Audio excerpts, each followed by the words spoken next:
தெய்வம் தந்த தெய்வமா என் மனைவி நான் நினைக்கிறேன்.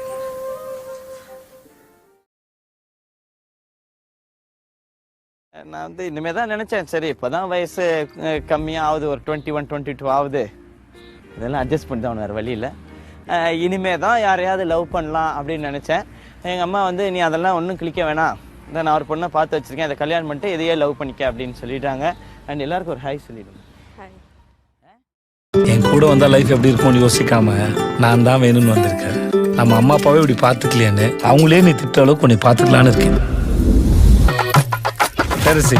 அவ பேரு அரசி. எனக்கு அவ பேரரசி தான் அத்தை.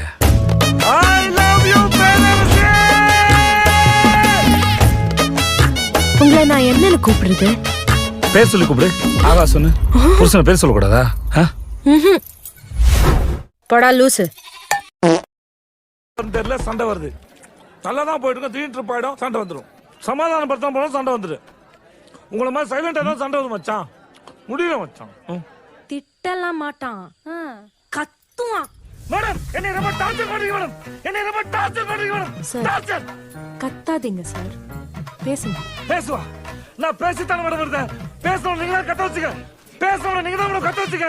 நான் பேசித்தானே இருந்தேன், நான் பேசித்தானே இருந்தேன், நான் பேசித்தானே இருந்தேன். நீங்க சொல்லுங்க, அவங்க தான் என்ன கத்த வச்சது. பேசாம இருந்தா அதிசயமே.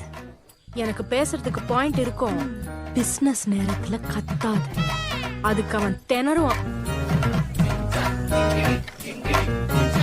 நான் தோத்தேன் மேடம், நீங்க ஜெயிச்சிங்க, நீங்க ஜெயிச்சிங்க. என்ன மன்னிச்சுக்க மேடம், என்ன மன்னிச்சுக்க மேடம், என்ன மன்னிச்சுக்க மேடம். கையெடுத்து கும்பிட்டு போயிட்டே இருப்பான். மன்னிச்சுக்கோங்க மேடம், நீங்க ஜெயிச்சிங்க.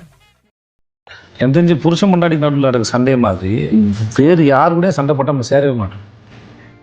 ஆக்சுவலாக வேற யாரும் மூஞ்சி கூட முழிக்க மாட்டோம், அவ்வளோ வரும். ஆனால் இங்கே மட்டும்தான் வெக்கமான சூடு சொன்ன எதுவுமே இல்லாமல் ஓகே பரவாயில்ல, ஒரு சாரி, ஒரு மன்னிப்பு, எதையாவது ஒன்று வந்து ஒரு சின்ன புன்னகை, இப்படி ஏதாவது ஒன்றத்தில் ஒரு சின்ன பரிசு, ஒரு அரவணைப்பு, இதில் ஏதாவது ஒன்றத்தில் வந்து அது அது அப்படியே அது கடந்து ஓகே அப்படின்னு போயிடுது. அது ஸோ அதுவே ஒரு பெரிய இதுதான் நினைக்கிறேன்.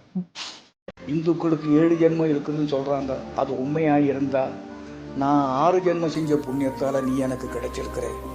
அதே சமயத்தில் நீ 6 ஜென்மம் செஞ்ச பாவத்தால் நான் உனக்கு கிடைச்சிருக்கேன்னு சொல்லுவேன். உன் கல்யாண விஷயமா ஏற்பாடு செய்திருக்கிறேன். எனக்கு கல்யாணம் எதை பத்தி நீ பேசக்கூடாது சொல்லி வச்சுட்டேன். எனக்கு கல்யாணம் பண்றதுக்கு ஃபேர் கேர்ள் இந்தியாவிலே கிடையாது, எனக்கு நல்லா தெரியும்.